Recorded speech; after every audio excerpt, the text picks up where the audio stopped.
네, 지수가 이렇게 하락을 하다 보니까 기술적인 분석 그 어느 때보다도 궁금해 하실 것 같습니다. 미국 증시 이거래일 전에 2% 큰 폭으로 하락하면서 많은 우려를 줬었고 세계 증시에 많은 악재가 됐었죠. 하지만 미국 증시가 이렇게 하락한 것이 어제 오늘 이야기는 아닙니다. 최근 들어서 미국 증시가 고점에서 좀 조정을 받고 있었는데 지금은 과연 그렇다면 조정이 마무리 국면에 있는지 좀 알아보겠습니다. 기술적인 분석 오늘 자세하게 해봅니다. 동양증권의 정인지 연구원과 함께합니다. 안녕하세요. 네, 안녕하십니까. 네. 예.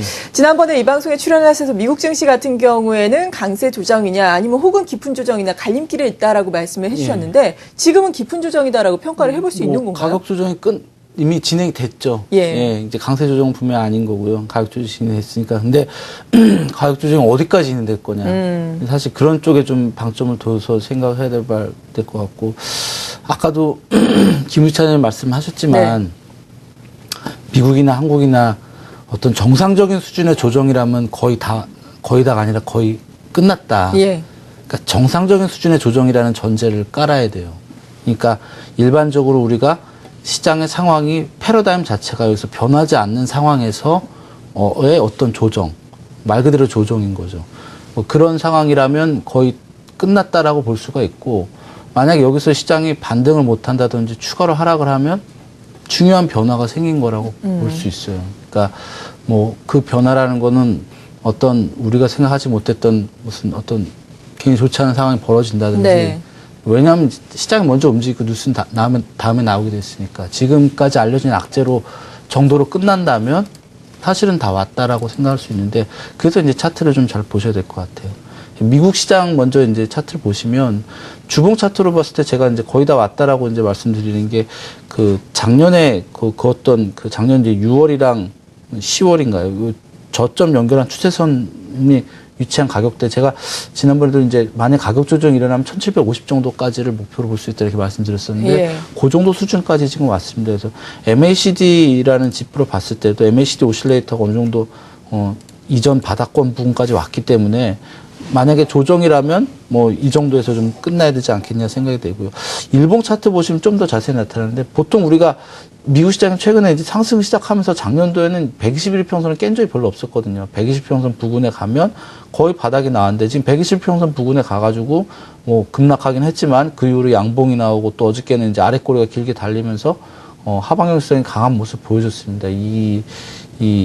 그래서 지금 상황에서 만약에 조정이 좀 끝날 수 있는 충분한 그 수준까지 조정은 진행이 됐다고 생각되고요. 네. 만약에 여기서 이제 더 하락을 한다라고 뭐 좋지 않은 시나리오를 만약에 전제로 놓고 얘기를 한다면, 우리가 이 장기 추세선이 지금 주봉상으로 60주 이평선이 있는데 이게 이제 1650포인트 정도가 있어요. 그래서 지금까지 빠진 거 폭만큼 더 빠질 그 100포인트 정도 S&P 기준으로.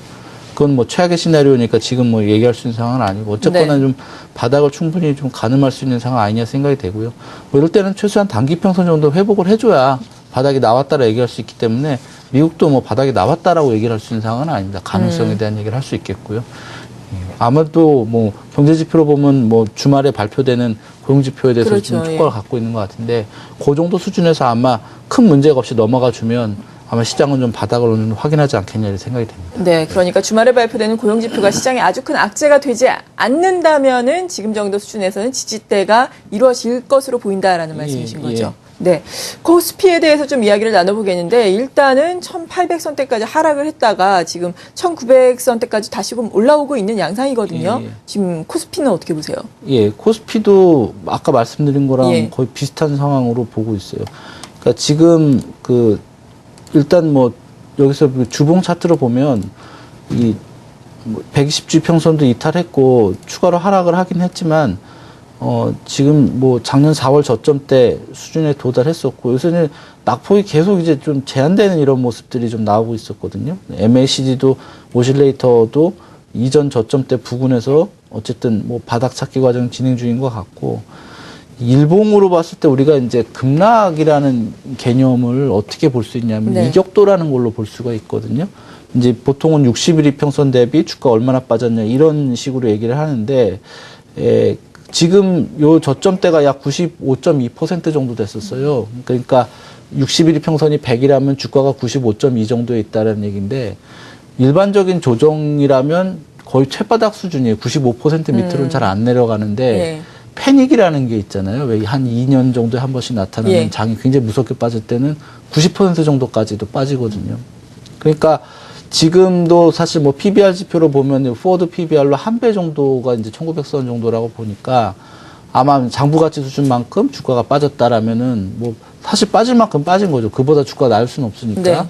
근데 만약에 주가가 그 아래로 떨어졌다는 얘기는 사실 뭐 전망이 굉장히 어둡다는 얘기거든요.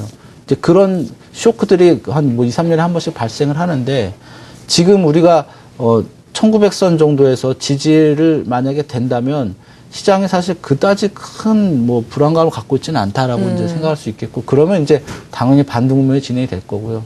여기서 만약에 그 최근에 저점 때 나왔던 1886포인트 정도가 되는데 그거를 만약에 이탈하고 추가로 하락을 하면 일단 단기 평선 회복할 때까지는 좀 바다가 가늠하기 어렵다라고 보고 만약에 이격도가 90%까지 확대된다면은 뭐 한 1800포인트 좀 아래쪽이거든요. 1700 후반대. 예. 1700 한 8, 90포인트 정도 되는데 뭐 최악의 경우는 뭐 그 정도까지 생각할 수도 있어요. 그래서 지금 이제 생각하셔야 될 전략은 일단은 반등에 대한 가능성을 지금은 좀 높게 보고 기다리셔야 될 것 같아요. 예. 물론 뭐 주식을 대부분 가지고 계실 거라고 생각이 되는데 지금 신규로 사실 수 있는 분들은 사시면 좋고요.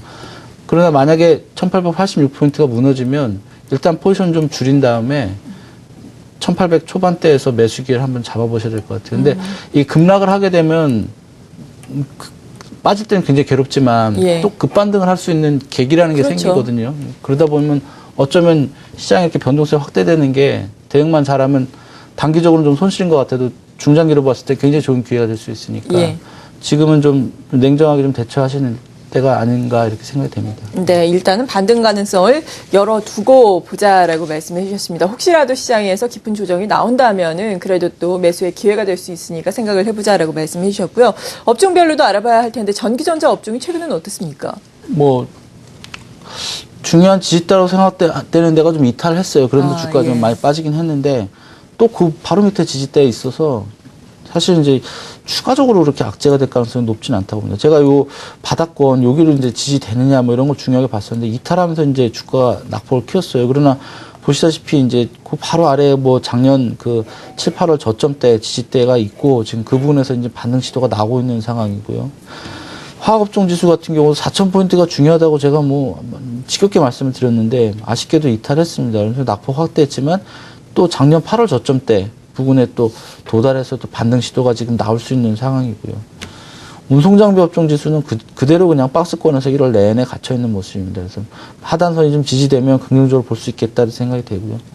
금융업종 지수 같은 경우는 조금 부진합니다. 어쨌든 하락 추세 형성이 됐었고 이전 저점대 지지도 일시적으로나마 이탈한 상태인데 어쨌든 뭐 채널 하단선에 닿았기 때문에 뭐 단기적으로라도 반등은 좀 가능한 상황이다 이렇게 보면 대부분 업종 지수들이 뭐 추가적으로 좀 더 이렇게 바닥 다지기 과정이 진행될 수는 있겠다 생각은 되지만 그렇다고 하락 가능한 폭도 상당히 제한적이다 이렇게 보면 지금 현재 수준 그러니까 1900 전후한 수준 1886 정도 바닥인데 네. 바닥 다지기 과정을 좀 지켜보는 게 일단은 가능성이 높지 않냐 이렇게 생각되고 있습니다. 네. 그리고 코스닥 시장도 마지막으로 짚어봐야 할 텐데 코스닥 시장 역시 좀 타격을 받았습니다. 하지만 또 500선은 계속해서 지켜내고 있는 양상인데요. 코스닥 쪽에서는 어떤 점을 의미 있게 봐야 될까요?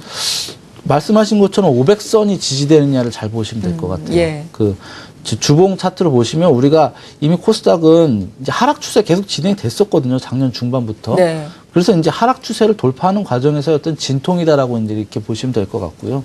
주봉으로 봤을 때는 이 하락 추세선 일시적으로 돌파했다가 다시 이제 되밀리는 과정으로 진행 중입니다. 근데 일봉 차트를 보시면 사실 이제 이 60일 이평선이죠. 요를 회복을 했고 사실 요 가격대 부분에서 또 지지가 계속 나오고 있어요. 그리고 박스권으로 움직이다가 박스 하단선 부분이 이제 지지되는 양상이라 가지고 어쨌든 500포인트 안 깨지고 뭐 520, 500 이렇게 왔다 갔다 하면서 좀 바닥을 좀 다져지면 이 작년 중반부터 시작된 이 중기 하락 추세가 이 횡보 또는 상승으로 전환될 수 있는 그런 과정이기 때문에 상당히 뭐 당장 이렇게 큰 재미를 볼 수는 없겠지만 네. 그렇다라고 뭐 나쁘게 볼 필요도 없는 그런 상황이라고 봅니다. 네, 잘 알겠습니다. 이렇게 기술적으로 양대 시장 그리고 업종별로까지 분석을 해봤습니다. 동양증권의 정인지 연구원이었습니다. 감사합니다. 예, 감사합니다.